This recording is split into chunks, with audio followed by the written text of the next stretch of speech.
Jangan lupa like, komen, dan subscribe channel YouTube TVRI Bengkulu. Dan jangan lupa nyalakan notifikasinya. Balik lagi di Opini, obrolan pagi ini masih dengan tema yang sama, yaitu serunya berorganisasi bersama dengan Ami nih, pemuda aktif berprestasi. Ini nama panggilan aja nih ya. Ami, sebenarnya Ami ini ikut organisasi apa aja sih? Udah banyak banget berarti ya, karena kan dari SMP tuh ya sampai SMA, sampai sekarang masih aktif ya? Masih, alhamdulillah.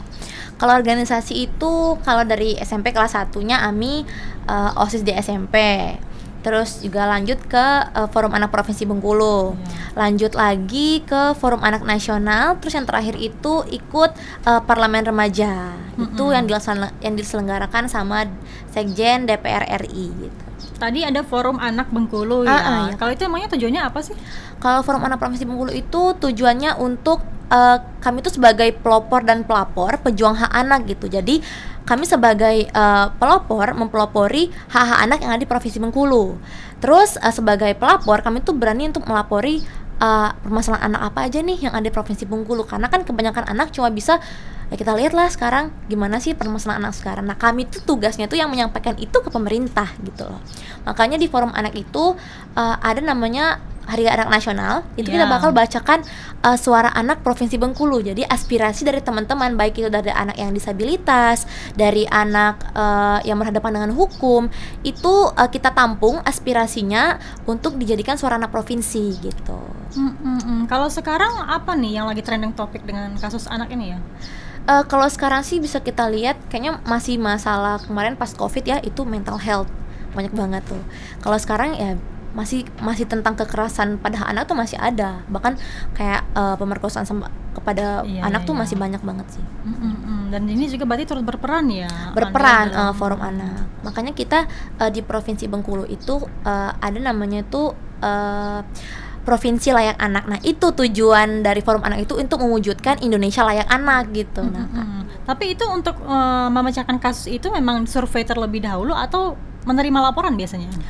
Biasanya kan tuh ada laporan, itu disampaikan ke dinas. Nanti dinasnya tuh menggait forum anak. Forum anak perannya apa? Kami tuh sebagai teman, sahabat gitu. Nah, untuk kayak apa sih?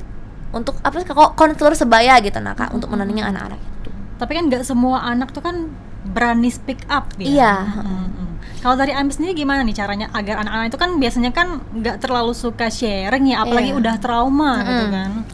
Kalau untuk anak-anak yang kayak gitu, biasanya tuh kami itu ada dulu kegiatannya, kegiatan kayak bikin Google Form untuk pengaduan. Bahkan kita juga pernah ajak anak-anak yang kita kenalnya teman kita ajak buat curhat, diskusi. Kebetulan Ami dulu pas SMP ada satu teman Ami, dia cowok, dia broken home. Jadi dia cerita, memang dia tuh dulu dia tuh kayak makan dari, maaf omong Kak, dia ngambil dari kayak tempat sampah gitu kan, kita prihatin. Nah itu apa yang kita kasih buat dia, apa kita sebagai konselor sebaya kita kasih kayak penenangan untuk dia, kayaknya kamu bisa deh ikut cari kesibukan. Dan alhamdulillah sekarang dia udah membaik untuk itu. Berarti tidak cuma pengaduan saja ya, tapi ada tindakan, ada tindakannya ya. Untuk solusi mereka ya kan. Kita kerjasama sama dinas karena anak nggak boleh berjalan sendiri gitu. Tapi ada juga nih beberapa orang yang menganggap ya, seperti kasus kekerasan seksual lah ya pada anak, tidak mau dipublikasikan gitu. Berarti bisa ya melalui forum tadi ya, link tadi ya? Bisa. Dulu tuh ada kasus apa gitu, nah pokoknya lumayan gempar dulu, dia tidak mau dipublikasikan ya. Jadi memang ada pengaduan di dinas itu yang datang ke lokasinya untuk melakukan kayak survei gitu, kenapa ini bisa terjadi gitu. Tapi sekarang kasus anak lagi tinggi nggak sih Ami? Di Bengkulu ya terusnya? Iya, masih tinggi kalau di Bengkulu. Oke sih, memang masih berperan penting ya sebenarnya forum anak Bengkulu ini ya. Nah ini kan tadi ada banyak ya sebenarnya organisasi Ami ya. Saya juga sebenarnya stalking juga nih di Instagramnya nih. Ada forum anak tadi, ada Parlemen Remaja itu ya. Parlemen Remaja. Terus juga fraksi Pagaruyung itu apa tuh? Jadi fraksi Pagaruyung itu bagian kayak fraksinya di Parlemen Remaja. Jadi itu bagian Parlemen Remaja sebenarnya Kak. Tapi kita dibagi di beberapa, misalnya istilahnya itu partai gitu loh. Divisi-divisinya lah ya. Kalau di Parlemen Remaja itu partai-partainya namanya kerajaan-kerajaan, ada Sriwijaya, Pagaruyung gitu. Jadi banyak. Tapi visi-visinya beda ya di setiap divisi itu. di divisi itu sebenarnya bukan di divisi. Prokernya beda-beda ya. yang. Fraksi. Oke, kalau misalnya Parlemen Remaja ini organisasi apa ini? Parlemen Remaja itu sebenarnya event yang dilaksanakan sama DPR RI, Sekjen DPR RI yang bertujuan untuk memberikan pemahaman politik untuk anak-anak usia SMA gitu. Jadi memang kita kenapa sih ada Parlemen Remaja itu untuk memperingati hari demokrasi internasional kalau nggak salah. Jadi anak-anak tuh diinginkan tuh merasakan gimana sih jadinya jadi DPR gitu. Nah, jadi kami itu memerankan role player lah, jadi seorang DPR RI itu gimana, menentukan kebijakan itu gimana gitu. Multi talent banget dia nih ya, berarti IPA juga IPS juga kamu. Iya. Ngikut apa namanya tes di salah satu kampus akuntansi, tapi iya. aktif juga di sosial Iya, politik betul. berarti ya. Waktu itu taunya dari mana emangnya kalau fraksi ini ya? Kalau Fraksi parlemen ya. Parlemen Remaja itu taunya dari Instagram juga. Sebenarnya sosial media tuh banyak loh informasi-informasi yang bisa kalian dapatkan dari sana.